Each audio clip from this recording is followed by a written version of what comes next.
श्री गुरुदेव दत्त. श्री स्वामी समर्थ. प्रारब्ध बदललं की गुरुकृपेने मन बदललं.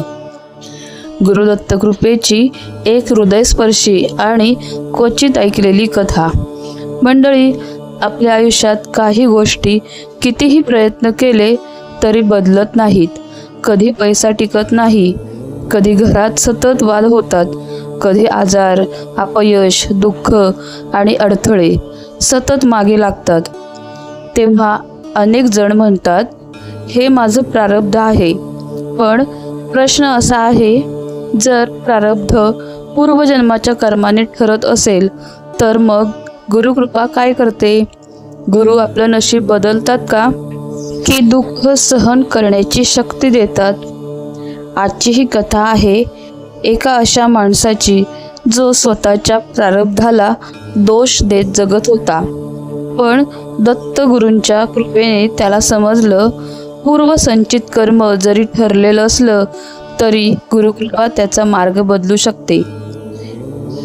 एका छोट्याशा गावात भरत नावाचा एक माणूस राहत होता. स्वभावाने शांत, मेहनती, पण आयुष्य मात्र सतत संकटांनी भरलेलं. कधी व्यवसायात नुकसान, कधी घरात आजारपण, कधी मित्रांचा विश्वासघात. इतकंच नाही तर तो ज्या कामाला हात लावायचा ते काम शेवटच्या क्षणी बिघडायचं. गावातले लोक म्हणायचे, याच्या नशिबातच दुःख लिहिलंय. हळूहळू भरत ही ते मानू लागला. एक दिवस एका दुपारी तो गावाबाहेरच्या जुन्या दत्त मंदिरात बसला होता. डोळ्यात पाणी, मनात राग. तो दत्तमूर्तीसमोर म्हणाला, देवा, मी कोणतं पाप केलंय की प्रत्येक वेळी माझ्याच वाट्याला दुःख येतं? तेवढ्यात तिथे एक वृद्ध साधू आले. डोळ्यात विलक्षण तेज, हातात कमंडलू, ओठांवर दिगंबरा दिगंबराचा जप. ते भरतकडे पाहून हसले आणि म्हणाले, तुला तुझं प्रारब्ध माहीत आहे, पण तुझं पूर्वसंचित माहीत आहे का? भरत गोंधळला. तो म्हणाला, माझं आयुष्यच खराब आहे महाराज, यापेक्षा आणखी वाईट काय असेल? साधू शांतपणे म्हणाले, जे दुःख तुला आज दिसतंय ते तर फक्त व्याज आहे. मूळ कर्ज गुरुकृपेने आधीच कमी झाले. भरत चकित झाला. तो म्हणाला, म्हणजे? साधूंनी मंदिरामागे असलेल्या वडाच्या झाडाकडे बोट दाखवलं आणि म्हणाले, समज एखाद्या माणसाने मागच्या जन्मात खूप चुकीची कर्म केली तर त्याचं प्रारब्ध म्हणजे मोठं वादळ ठरतं. पण जर त्याने कधी गुरुस्मरण, दान, सेवा किंवा भक्ती केली असेल तर ते पूर्वसंचित पुण्य त्याच्या पुढे उभं राहतं. मग वादळ थांबत नाही, पण त्याची दिशा बदलते. साधूंनी एक गुपित सांगितलं. ते म्हणाले, तुझ्या आयुष्यात 3 वेळा मृत्यूचा योग होता. भरत हादरला. साधूंनी सांगितलं, एकदा लहानपणी नदीत पडला होतास पण वाचलास. एकदा अपघातात गाडी पूर्ण तुटली पण तुला खरचटलंही नाही. आणि गेल्या वर्षीचा आजार, डॉक्टरांनी आशा सोडली होती. भरत थरथरला, कारण त्या 3 गोष्टी अगदी खऱ्या होत्या.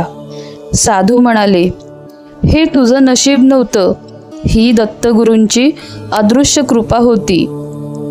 तुला वाटतं दुःख संपत नाही, पण तुला दिसत नाही की किती मोठं संकट आधीच दूर केलं गेलं आहे.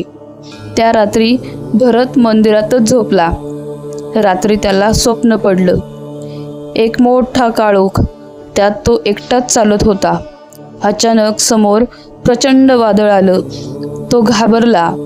तेवढ्या दूरवरून 3 तेजस्वी रूपं दिसली. भगवान दत्तात्रेय, त्यांच्या मागे गाय आणि कुत्रे आणि दिव्य प्रकाश. दत्तप्रभूंनी फक्त हात वर केला आणि ते भयंकर वादळ अचानक शांत झालं. सकाळी भरत उठला तेव्हा साधू तिथे नव्हते. फक्त एक वाक्य जमिनीवर लिहिलेलं होतं, प्रारब्ध टाळता येत नाही, पण गुरुकृपेने त्याची जळजळ कमी होते. त्या दिवसानंतर भरतचं आयुष्य एका दिवसात बदललं नाही, पण त्याचा दृष्टिकोन बदलला. तो रोज दत्तनाम जपू लागला, गरिबांना अन्नदान करू लागला.